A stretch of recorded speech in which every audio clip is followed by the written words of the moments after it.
I know you're excited about getting contracts in your hand, closed deals, awarded contracts. I get it. But are you going around saying, I have certifications, give me a contract. I'm a service disabled veteran, give me a contract. I'm a woman-owned business, give me a contract. I'm a minority-owned business, give me a contract.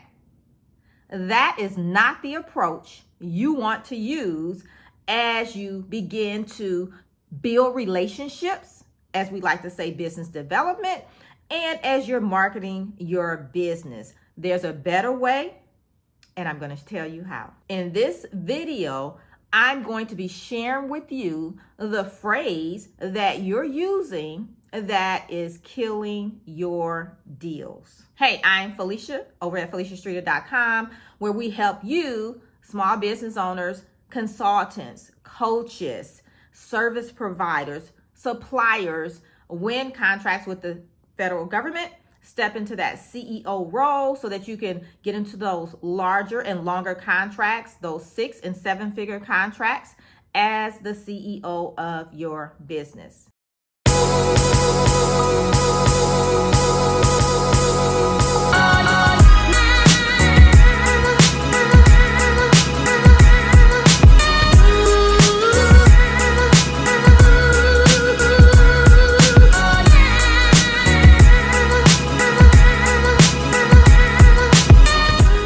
Now, what I'm getting ready to share with you guys, I've shared with my students in my Contractors Edge Bootcamp. And let me tell you, once you make this small change, it's a game changer. It is a game changer. So now it's your turn. The first thing I want to share with you is, as you're building relationships with your contracting officers, prime contractors, even other small businesses, do not lead with your certifications, okay? In the beginning, they don't really care about your certifications. I'm just going to be totally 100 transparent. They don't care about your certifications. And I know a lot of times we talk about it's about getting to know people, is who you know. That's a factor, but let me tell you what they really care about. They care about your abilities. What can you do for them? Okay, how can you help them deliver on a project? That is what they care about. Capacity. Do you have cash flow? And can you deliver on the promise?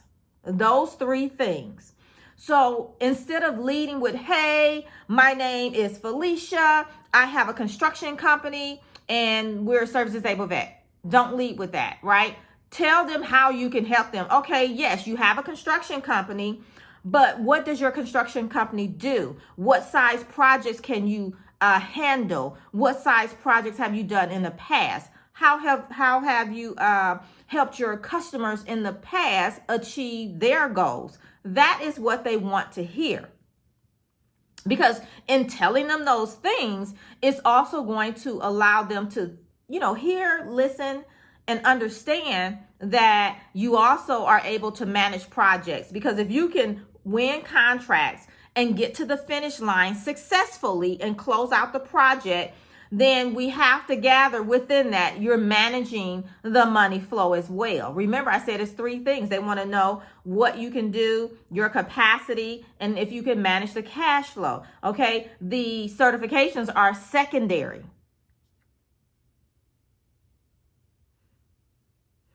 The other thing they want to know is your ability to bid, right? You have to be able to bid a contract, and here's the reason why.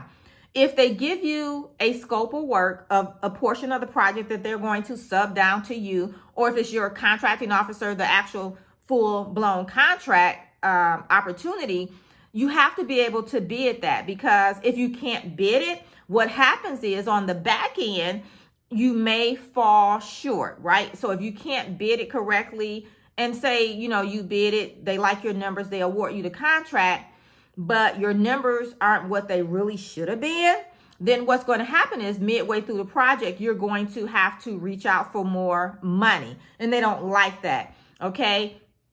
And that means, they've already allocated the dollars that they've said in the awarded contract. So for you to go back and say, hey, we need more money, it's a problem. It's a big problem. Okay. And so I'm not going to get into what type of problem that's going to create, but just understand that you need to be able to bid your contract. The same thing in the private sector, or if you're working up under a prime and then midway through, you're like, hey, we need more money, or hey, can you float us this money until this, happens or whatever, because you didn't bid the project correctly.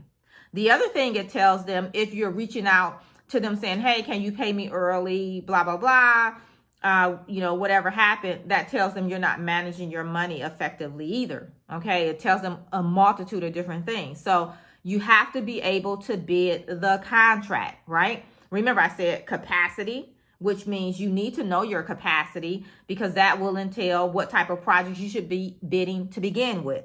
Once you know that, the other thing is being able to bid the contracts. That was number 2. Number 3 is having the ability to manage the money flow. Okay. I'm not talking about pencil and paper. I'm not talking about doing it up in your head. And I'm not talking about in an Excel spreadsheet. Come on now. We're in 2021 here. Get techie with it. Okay. Get your numbers inside of some type of accounting system. I like QuickBooks. QuickBooks Online works fine for most people that's just starting out. You can access it no matter where you're at, which is a great thing, especially as a small business. That way you can send an invoice while you're on the project site if you need to, and things like that. You can make things happen immediately via your phone, okay? Or you can use your iPad, whatever smart device that you have.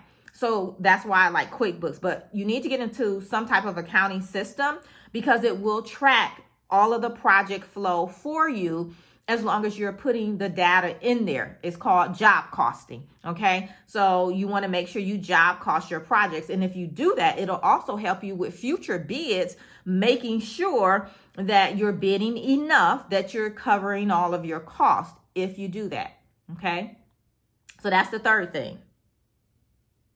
The fourth thing is being able to manage the project itself.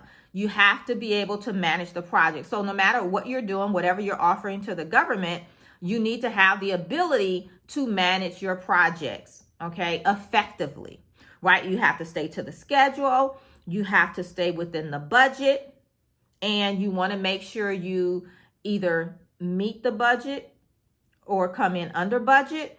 And the same thing with the schedule. You can come in early, but don't come in late, okay? So you want to make sure you're able to manage the project. And if that entails you bringing in subcontractors under you or other people, employees, however you bring your people in, you have to be able to manage them as well and make sure everybody can work in unison, if you will, to the schedule, and that you don't have people on top of each other because you're not, watching your schedule and making sure you bring people in accordingly when it's their time to do their portion of the work. Okay, so you have to be able to manage the project. Now, lastly, this is most important maybe, but you have to be able to do the work. You have to be able to do the work. So whatever you're bidding, if you're providing a service, you have to be able to do the work. I see too often that you guys are out here just reaching because you're getting impatient and you want a contract, and what you're bidding has nothing to do with your business and what you said you would do. And in most cases, you have no ability to even deliver on that. Like, I see a lot of people gravitating towards construction because they see the large ticket item for construction, but they have no knowledge of construction. Now, how are you going to do that? Even if you get someone to manage the project for you, how do you know if they're managing it correctly? Because you still have no knowledge of it. So stay in your lane, stay focused on what you can do, and look for those opportunities. They're out there. You just have to look for them and find them and be consistent in what you're doing. So let's recap.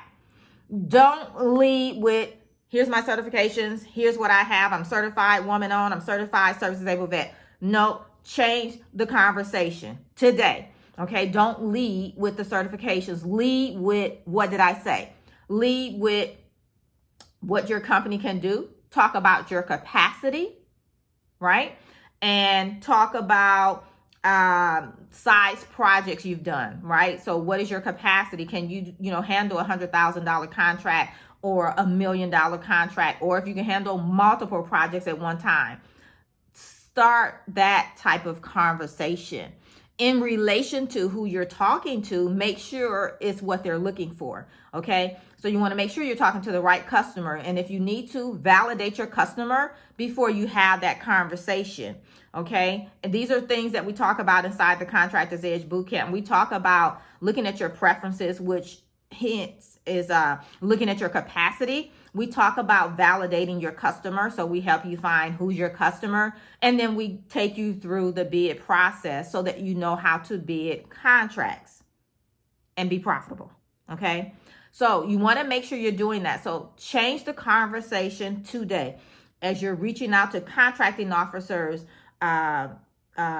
small business owners that you may want to partner with, prime contractors, purchasing agents. I don't care who it is, whoever you're having a conversation with to do your business development, or as you're marketing your business, lead with your capabilities, okay? Which, that stuff is listed on your capability statement, although your certifications are listed too, but don't lead with the certifications, okay? Lead with your capabilities, what you can do for them to help them on their project or reach their goals and things like that as it relates to performing work for them or supplying them a product if that's what you're doing. If it's supplying a product, that's cool too, but let them know, you have suppliers that can provide the PPE, or, you have suppliers that have the toilet paper, whatever it is that you're supplying. Lead with that, and then you can tell them, hey, I can get products, delivered within 3 days of mobilizing, or saying, proceed, that kind of thing. Let them know that kind of thing. Have that type of conversation versus having the conversation revolve around certifications, okay? Because that's just an entry into the door, but it's not going to keep you in the door. It's your ability to be able to deliver that will get you to the finish line, okay? And we want to get you to the finish line of being able to bid and win a contract and then close it out successfully, right? Under budget or within schedule, or, faster than the schedule dictates, and definitely being profitable on the end. Okay. Comment below and let me know. Tell us your capacity. Do you know what your capacity is? Let us know. And then let us know, was this video helpful? If you found this video helpful, just put yes down in the comments. Let us know what you like to hear. Like, should I do more of this, right? So let me know in the comments if this was helpful for you. Yes or no, and no or yes. So remember, you're just one contract away. And until next time, I'll see you right back here real soon. Bye for now.